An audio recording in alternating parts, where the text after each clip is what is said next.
आज को जो अपना टॉपिक है इसका नाम है कंजर्वेशन ऑफ एंगुलर मोमेंटम। तुमने कंजर्वेशन ऑफ लीनियर मोमेंटम पढ़ा था बेटा, है याद है?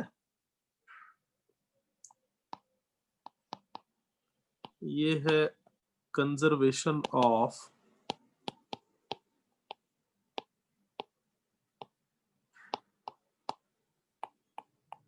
Angular momentum.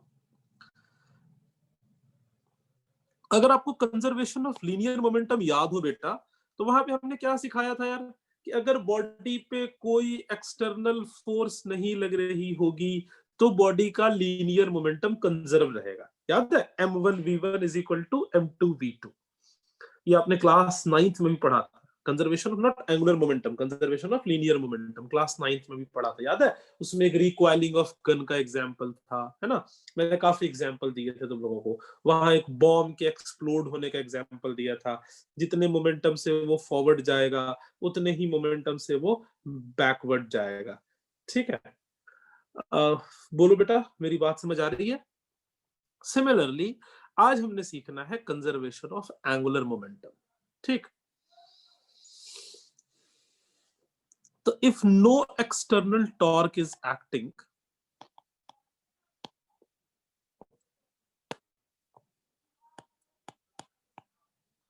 if no external torque is acting, अगर बॉडी पे कोई भी एक्सटर्नल टॉर्क नहीं लग रही हो, है ना, acting on rigid body, on rigid body, अगर हम बॉडी पे कोई भी एक्सटर्नल टॉर्क नहीं लगाए तो क्या होगा? Then the change in angular momentum will remain conserved.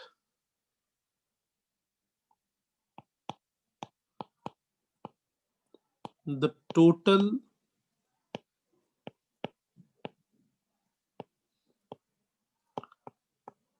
angular momentum of the body is conserved. Of the body is conserved. तो उस बॉडी का जो टोटल एंगुलर मोमेंटम है वो हमेशा कंजर्व रहेगा। मैथमेटिकली भी इसको मैं समझा देता हूं।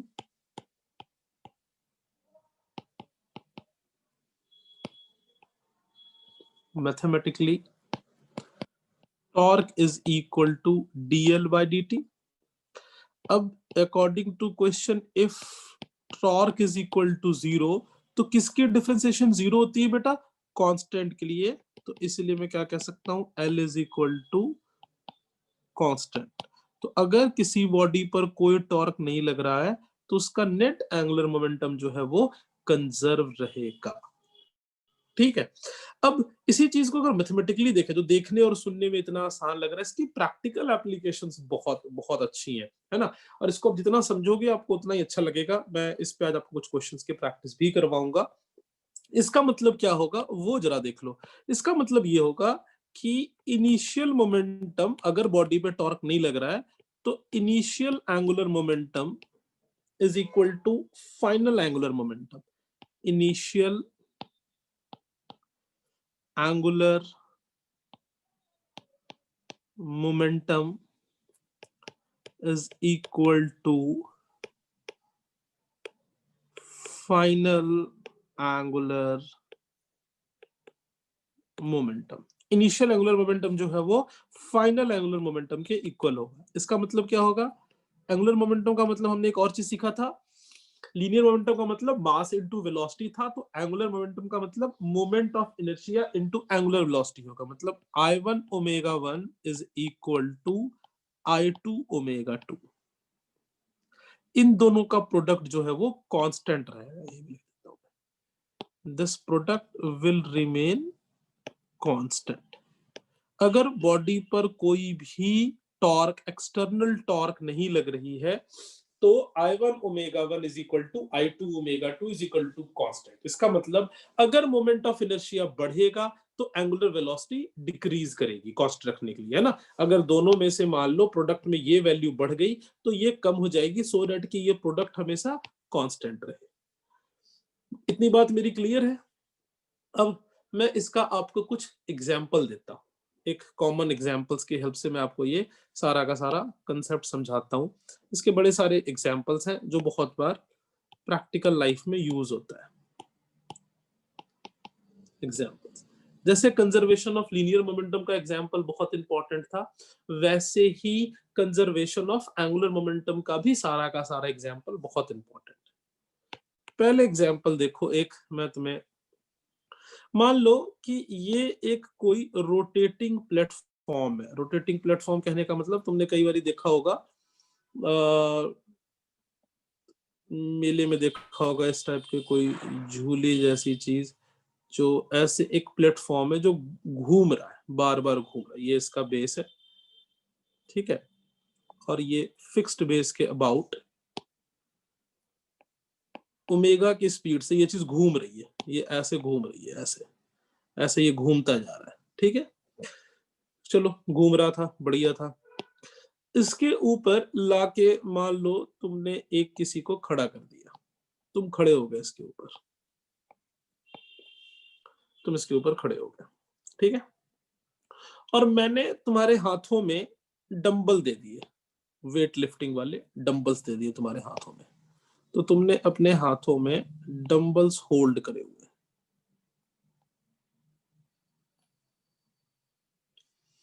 सिचुएशन क्लियर है बेटा? ये अगर रोटेट कर रहा होगा तो कोई ना कोई एक्सेस ऑफ रोटेशन होगा, तो मान लेते हैं this is the axis of rotation.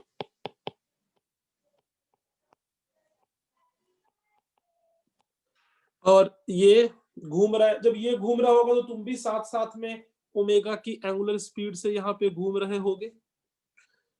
तुम्हारे मन में आया कि तुम अपने हाथों को थोड़ा एक्सपेंड कर दो, ठीक है। तो तुम हाथ नीचे करके खड़े थे और तुमसे अब रहा नहीं गया और तुमने कोशिश की बनने की शाहरुख खान, और अपने हाथ कर दिए तुमने बाहर, समझो?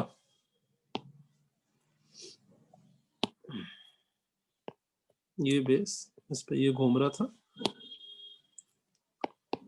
This is again the axis of rotation. ये रहे तुम, और अब तुम्हारे हाथ ऐसे हो चुके हैं, दोनों हाथ तुमने खोल दिए अपने।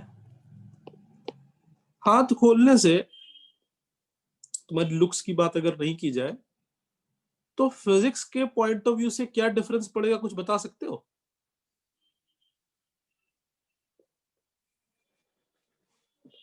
फिजिक्स के पॉइंट ऑफ व्यू से क्या डिफरेंस होगा, कोई बता सकता है मुझे? हाँ भाई आर्यन। सर डंबल हल्के लगेंगे। क्या डंबल हल्के लगेंगे।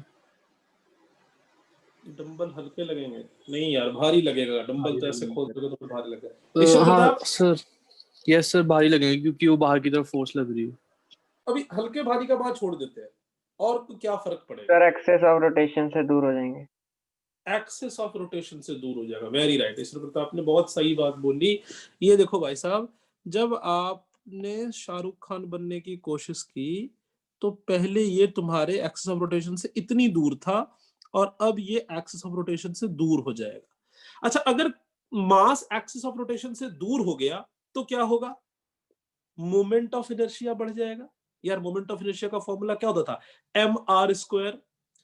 मास की वैल्यू तो सेम ही है, डंबल तो अभी मास जितना था उतने का ही डंबल है, लेकिन तुमने अगर हाथ को ऐसे एक्सपेंड कर दिया तो आर की वैल्यू बढ़ गई।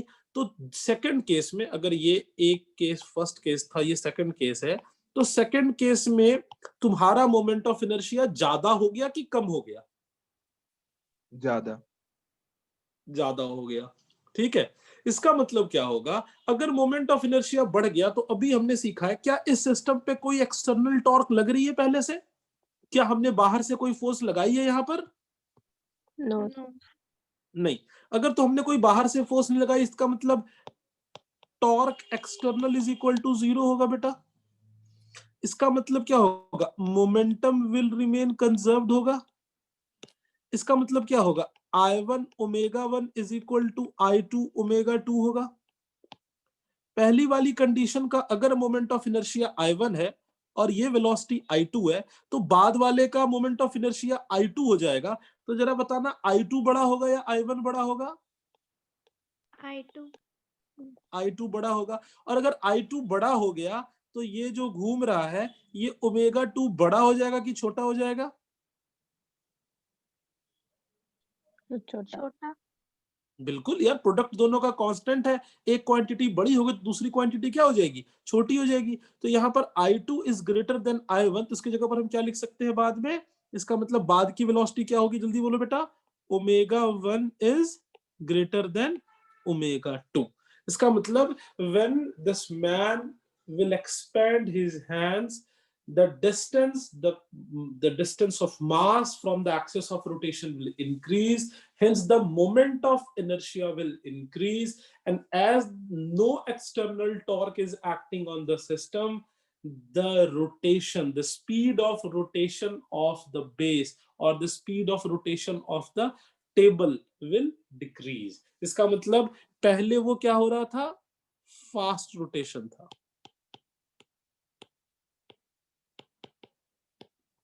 और अब क्या हो जाएगा बेटा? Slow rotation. क्या मैं पूरी तरह से तुम्हें ये कंसेप्ट समझाने में कैपेबल रहा हूं? क्या आपको पूरी बात समझ में आ गई कैसे क्या हुआ? मैं पूरी कहानी नहीं लिखना चाहता। यस सर क्लियर है पूरी तरह से? Yes yes sir. Good, very good. अच्छा, अब एक बात और देखो, थोड़ा और समझने की कोशिश करो। एक और चीज क्या समझने की कोशिश करोगे? अंडे देखे जी, अंडे यस सर कभी टेबल पे रख के रोटेट करने की कोशिश की है? अंडे अपने पास दो स्टेट में रहता है। एक कच्चा अंडे, कच्चे अंडे कहने का मतलब हमने इसको उबाला नहीं होता है तब, और दूसरा जब हमने अंडे को उबाल लिया होता है तब। तुम लोगों में से किसी ने अगर ऐसा एक्सपेरिमेंट पहले किया हो या किसी घर में भी अंडा पड़ा हो, तो दोनों काम तो इकट्ठा नहीं हो सकेगा, बट किसी ने पहले किया हो कि तुम कच्चे अंडे को लेके टेबल पे ऐसे घुमाने की कोशिश करो धीरे से, ठीक है, और उसके बाद फिर तुम उस उबले हुए अंडे को घुमाने की कोशिश करो। क्या किसी ने कोई डिफरेंस कभी ऑब्जर्व किया है?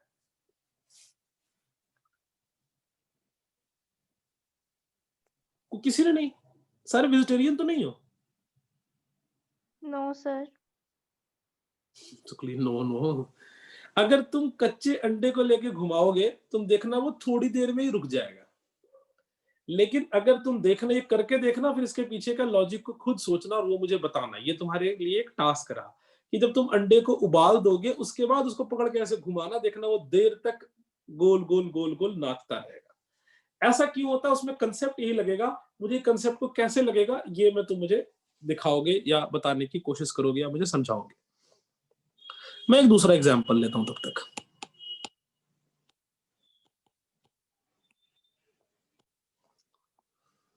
बेले डांसर को देखा है? सबने देखा होगा। ये तो किसने नहीं है जिसने नहीं देखा होगा। वेजिटेरियन, नॉन वेजिटेरियन सबने देखा होगा। ये है आर्यन, सूद साहब?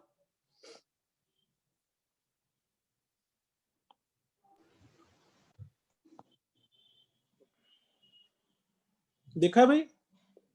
बेले डांसर को डांस करते देखा है कभी? यस सर कैसे डांस करती है वो? देखना उसके डांस के स्टेप्स में वो कभी अपने बॉडी को बिल्कुल ही अपने लाइन के अलोंग, एक लाइन के अलोंग श्रिंक कर लेती है। या तो तुम देखोगे कभी अपने दोनों हैंड्स को ऐसे एक्सपेंड किया हुआ होता है। दोनों लेग्स तो नहीं एक्सपेंड कर सकती, गिर जाएगी। नहीं तो एक लेग को भी ऐसे एक्सपेंड किया होता है और ऐसे वो घूम रही होती है। ये वो ऐसा तब करती है जब उसको अपनी स्पीड कम करनी होती है। तुम देखोगे उसी बेले डांसर को बाद में कि जैसे उसको अपनी स्पीड बढ़ानी होगी, अपने दोनों हैंड्स को बिल्कुल ऐसे कन्फाइन करके ऊपर कर लेगी और अपने लेग को बेंड करके ऐसे कर लेगी। नोटिस करिए इस चीज को तुम लोगों ने? और फिर वो घूम रही होगी। ये दो डायग्राम समझ में आ रहा है, दोनों डायग्राम के में क्या हो रहा है? जो पहला डायग्राम है और ये दूसरा डायग्राम है, दूसरा डायग्राम को अगर तुम पहले देखो तो जिस समय बैले डांसर को अपनी स्पीड बढ़ानी होती है, वो अपने टांगों को जमीन पे रख के एक टांगों से झटका देती है, उसके बाद वो गोल गोल गोल गोल घूमना शुरू करती है और अपने पूरे बॉडी को श्रिंक कर लेती है, पूरे बॉडी को ऐसे श्रिंक कर लेगी। श्रिंक करने से क्या होगा बेटा? एक्सिस ऑफ रोटेशन से बॉडी के मासेस का डिस्टेंस ज्यादा है या कम है? कम है। कम है। तो मोमेंट ऑफ इनर्शिया की वैल्यू बढ़ गई या कम हो गई? कम हो गई। कम हो गई। तो इससे ओमेगा की स्पीड बढ़ जाएगी या कम हो जाएगी? बढ़ जाएगी। बढ़ जाएगी। सिमिलरली जब उसने अपने बॉडी को ऐसे एक्सपेंड कर लिया, अपने दोनों हैंड्स को एक्सपेंड कर लिया, लेग को एक्सपेंड कर लिया, तो ऐसे एक्सपेंड करने से उसके एक्सिस ऑफ रोटेशन से डिस्टेंस बढ़ गया या कम हो गया? बढ़ गया। तो मोमेंट ऑफ इनर्शिया इंक्रीज हो गया या डिक्रीज हो गया? इंक्रीज। इंक्रीज हुई। और अगर मोमेंट ऑफ इनर्शिया इंक्रीज हो जाएगा तो एंगुलर वेलोसिटी की वैल्यू बढ़ जाएगी या कम हो जाएगी? कम हो जाएगी। कम हो जाएगी। क्यों? क्योंकि कोई एक्सटर्नल टॉर्क नहीं लग रहा, तो I1 omega 1 is equal to I2 omega 2, और सेकंड केस में हम कह सकते हैं I2 is less than I1, तो omega 2 is greater than omega 1। ठीक है, ओके। इसमें एक और क्वेश्चन जो बहुत बार आता होता है हर तरह के एग्जाम में, मैं उस तरह के न्यूमेरिकल्स की प्रैक्टिस भी आपको करवाऊंगा। उसमें ये कहता है कि जैसे अभी अपना अर्थ है, अभी क्या है, अगर अपना अर्थ सडनली श्रिंक हो जाए या अर्थ अपना सडनली एक्सपैंड हो जाए तो अर्थ के रोटेशन पे क्या इफेक्ट होगा? क्या कहता है, अगर अर्थ सडनली क्या हो जाए, श्रिंक हो जाए, या फिर अर्थ सडनली क्या हो जाए, एक्सपैंड हो जाए, तो अर्थ के रोटेशन पे क्या इफेक्ट होगा? अब इसमें क्या है, देखो जरा सा, इसमें ऐसा है कि अगर अर्थ सडनली श्रिंक हो जाएगा तो अर्थ का मोमेंट ऑफ इनर्शिया इंक्रीज होगा या डिक्रीज हो जाएगा बेटा? डिक्रीज हो जाएगा, है ना। और इस केस में अर्थ के ओमेगा की वैल्यू बढ़ जाएगी, है ना। सिमिलरली अगर अर्थ अगर एक्सपैंड कर जाएगा तो उसके मोमेंट ऑफ इनर्शिया की वैल्यू बढ़ जाएगी और अर्थ के रोटेशन की स्पीड कम हो जाएगी। इससे क्या इफेक्ट होगा ड्यूरेशन ऑफ डे पे? इस तरह का न्यूमेरिकल आता है, वो मैं अभी आपको प्रैक्टिस कराने वाला हूँ। एक और एग्जांपल बताता हूँ, और वो भी बड़ा अच्छा एग्जांपल है। अगर आप सबने डाइवर्स को जो स्विम करते हैं उनको अगर जंप करते हुए देखा होगा, तो देखा होगा जब वो जंप करते तब भी वो अपने बॉडी को बिल्कुल ही श्रिंक कर लेता होता है। नोटिस करा आपने, है ना। वो भी इसलिए कि वो अपने मोमेंट ऑफ इनर्शिया को कम करके अपनी स्पीड को इंक्रीज कर सके।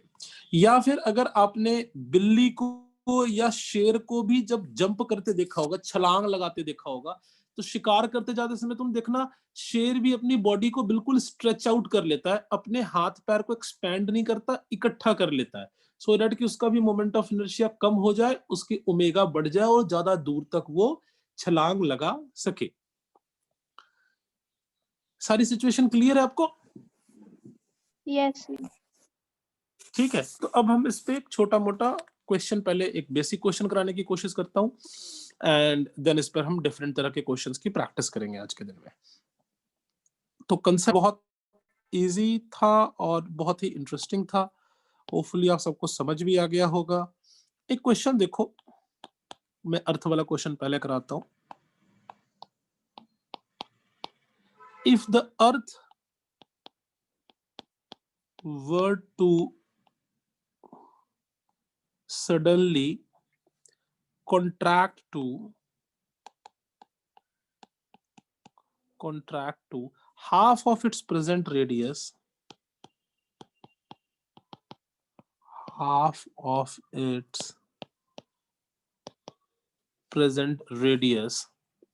without any external torque, obviously,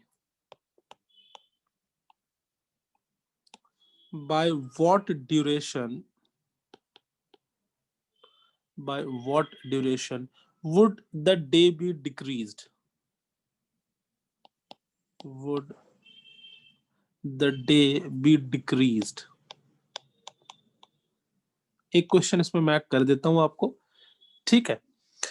और इसमें हमने एज्यूम किया हुआ है, क्वेश्चन में दिया हुआ रहता है कि अर्थ एक परफेक्ट सॉलिड स्फीयर है और सॉलिड स्फीयर का मोमेंट ऑफ इनर्शिया 2/5 mr² होता है। हो सकता है आपने याद नहीं किया हो, बट आपको मोमेंट ऑफ इनर्शिया सारे याद करने की जरूरत है।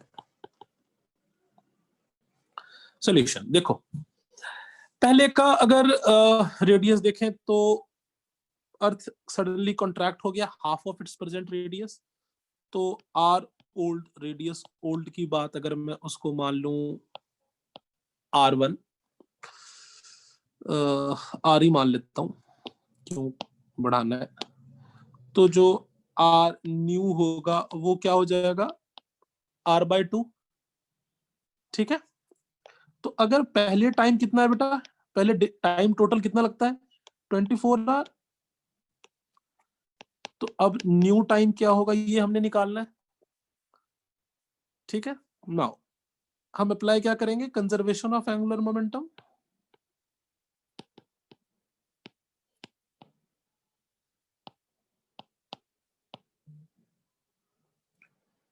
कंजर्वेशन ऑफ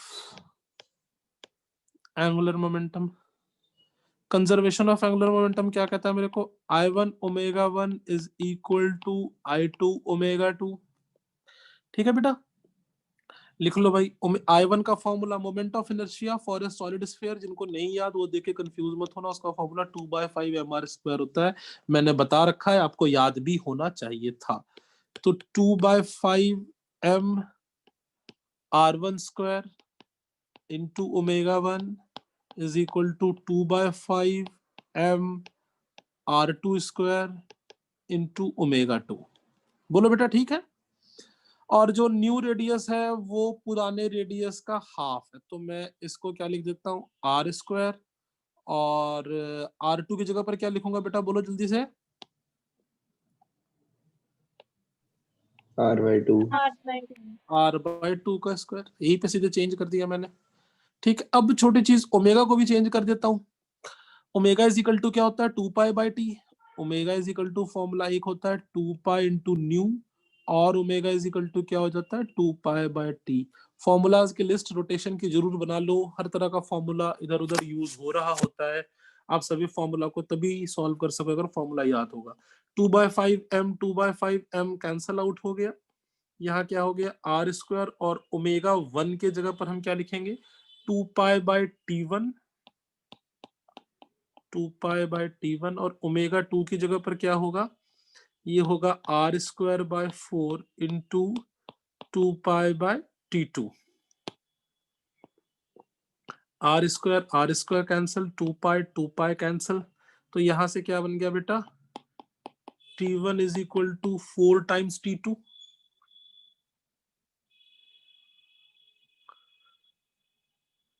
ठीक है,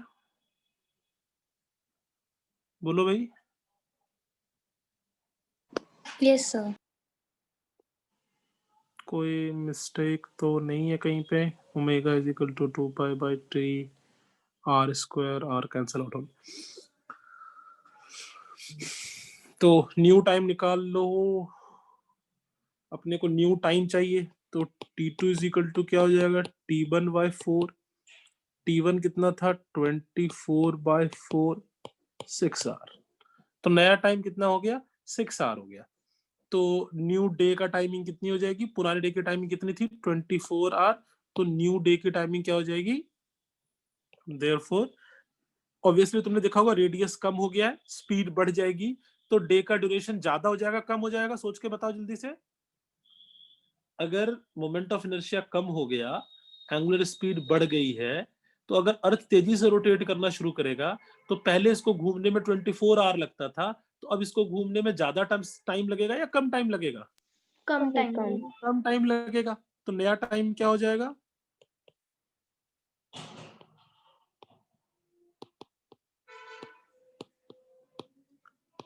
24 लग रहा था और 6 अभी निकाल लिया, तो अब ड्यूरेशन 8 आवर का हो जाएगा। अगर रेडियस हाफ हो जाएगी, तो जो अभी हम 24 आवर में कैलकुलेट कर रहे हैं, जो हम 24 आवर में निकालते होते हैं, वो कितनी देर में निकल जाएगा बेटा, it will be in the 18 hours.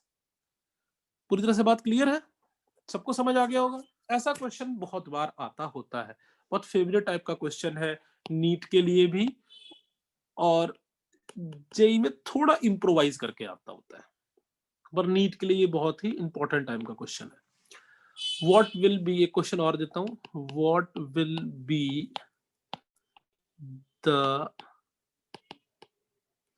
Duration of the day, what will be the duration of the day if earth suddenly shrinks? If earth suddenly shrinks to 1/64th of its original volume,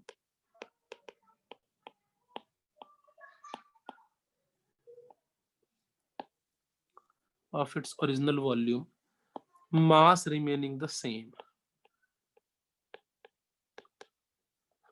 mass remaining the same। ये question आप खुद करोगे बेटा, ये question